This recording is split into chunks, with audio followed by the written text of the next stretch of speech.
My name's Franz, this is myboxingcoach.com. We're going to look at feinting punches. Now it's quite a wide area to discuss and cover in one video, but I'm going to give it a go because I think I can probably break it down into three areas that you can understand and build in with boxing combinations in order to increase the chances that you land shots. Now, feinting is one of these. It really is one of the core subtleties of boxing. It's a really old practiced art. Even when you read back about some of the boxers from many years ago, Henry Armstrongs, your Jack Dempsey's, your Gene Tunney's, Tommy Loughran's, all these guys were very focused on ensuring that feinting punches was a big part of their game. So it's really important. It allows you to pressure an opponent, it allows you to create openings. So it's something, if we break it down into three areas, I hope anyway, that I get a good message across and that you understand what exactly it is I'm trying to say. Okay, three areas of feinting. The first area is feinting punches, so we feint with using a threatened punch.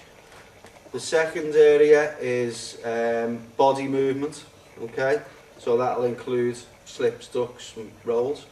And the third area is foot movement, so where you actually threaten to move forward, but all this does is create some kind of response in your opponent that he or she will try then and strike back at you. But because you've initiated the contact, then you're one step ahead.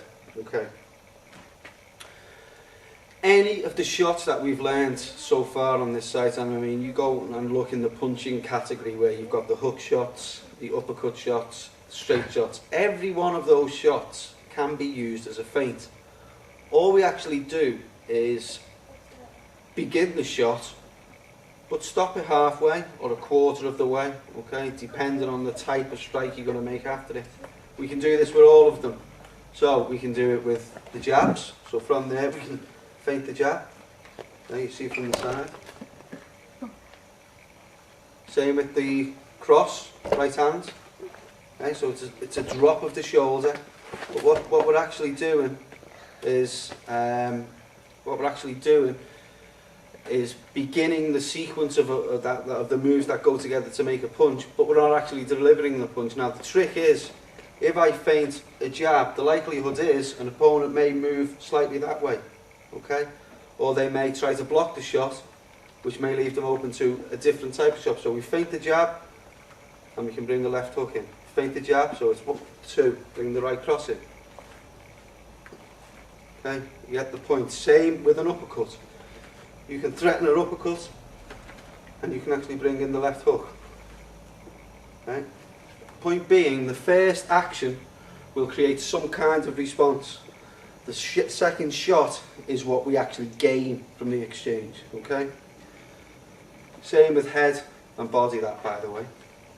The next type of feint is simply one of our body movements. So it can be a slip, or a duck. These are all feints. We can roll, and we can roll that way, okay? They all count as a feint. They'll actually cause some kind of response in your opponent. The final one is simply an element of footwork.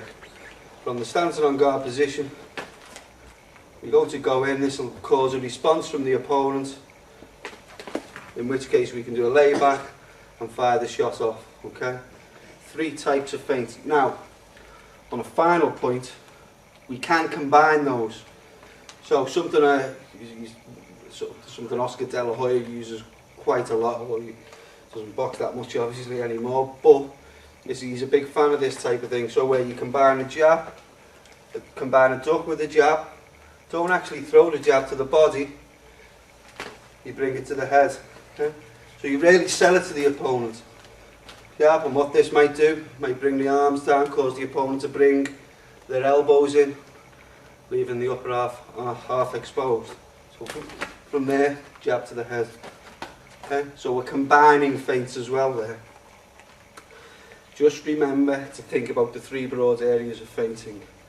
Feinting with the punch, look at any of the punches and chop it down to the first few sequences of the shot itself.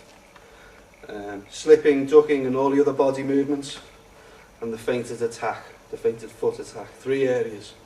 Okay? Play around with it, mix it in with combinations and punches, and it will make you an all-round better boxer. My name's Fran Sands, this is myboxingcoach.com.